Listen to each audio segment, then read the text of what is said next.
Welcome to MBA Mental Boost. This is your coach, Dr. Rosie, and it is Friday, so we are celebrating the wins. If you're new to the podcast, this is something we do every single Friday. This is something that I do with my clients every Friday, and I want to bring this practice to you as well. So I want you to reflect on the week that's been. You know, we're not at the end of it yet, but I like to kind of think of Friday as that time to reflect on the wins and the celebrations and those moments of success that you've had over the week, no matter how small.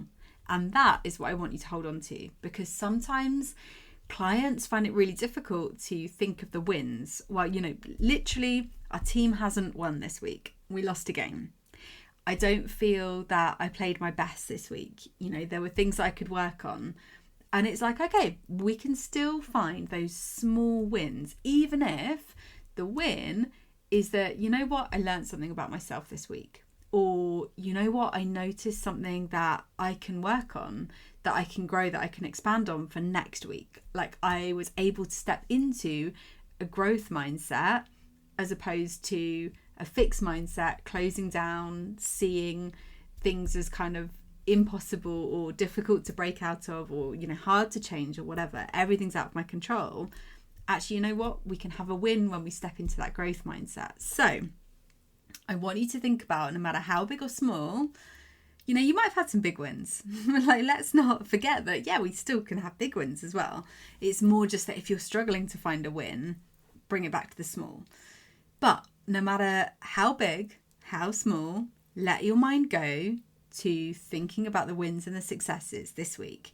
You know, even just taking a moment to reflect on the week, I'd count that as a win, because it's very easy for us to get stuck in the busyness of the day-to-day, the daily grind, daily hustle, always doing the things, always on that kind of hamster wheel, that, you know, how often do we actually just stop and reflect?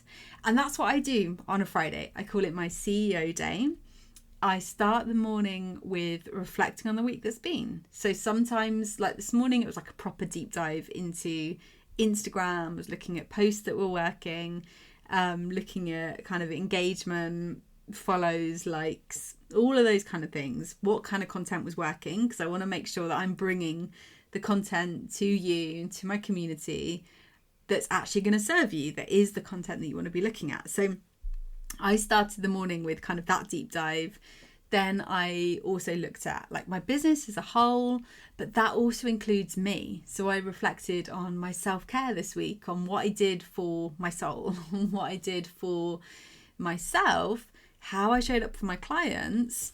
I reflected on the week that's been, and then I looked forward to the week that's coming up. So thinking about, what are my desires for next week? How do I want to show up? What's that kind of energy that I want to bring? Then I hopped into, I'm part of a mastermind, and we then shared our reflections in that group. And I shared some kind of light bulb moments that I'd had this week. So that for me is a really good practice on a Friday. And I want you to start taking, you don't have to do a deep dive like I do on a Friday, but just taking this moment, using this podcast as that chance to reflect, thinking about the week, thinking about your successes, where those wins have been. So for me personally, I put out the podcast yesterday. I took some time for myself this week. I took myself out on some really cool dates and I connected with myself, which felt so good. But I'm celebrating my clients. So often the work that we do is kind of in the shadows. When you're working with a skills trainer, like, people are plastering this all over social media. You know who they're working with. They're showing the drills that they're working on. The skills trainers are promoting that they're working with these clients. Often I find with the kind of mental performance stuff, it still feels like it's kind of in the shadows.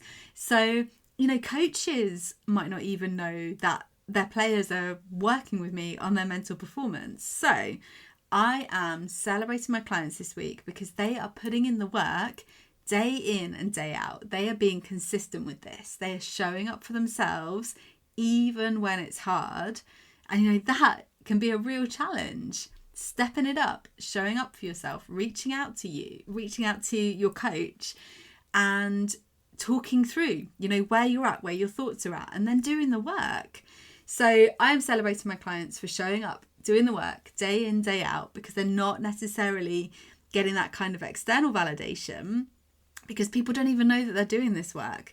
And actually that's the beauty of it, is that it's not reliant on that external validation. That, I've created episodes before around confidence has to come from within, not from external. So I'm celebrating my clients. I'm also celebrating you for listening to this podcast, taking time out of your day to consume this information, and then hopefully you will go do the reflection. And so in advance, I'm celebrating you for reflecting on the week that's been, noticing where you've had those wins, and then letting your thoughts go to what you can do next week to build upon the lessons that you've learned from this week. So I'm celebrating my clients, I'm celebrating you, and I hope that you have a fantastic rest of your Friday. Thanks for tuning in to another episode of MBA Mental Boost, the secret weapon to supercharging your performance on the court. If you found today's episode useful, don't forget to subscribe and share. You can connect with me over on any social platform. You can find me at Dr Rosie Mead. Until next time, go out there and dominate using the power of your mind.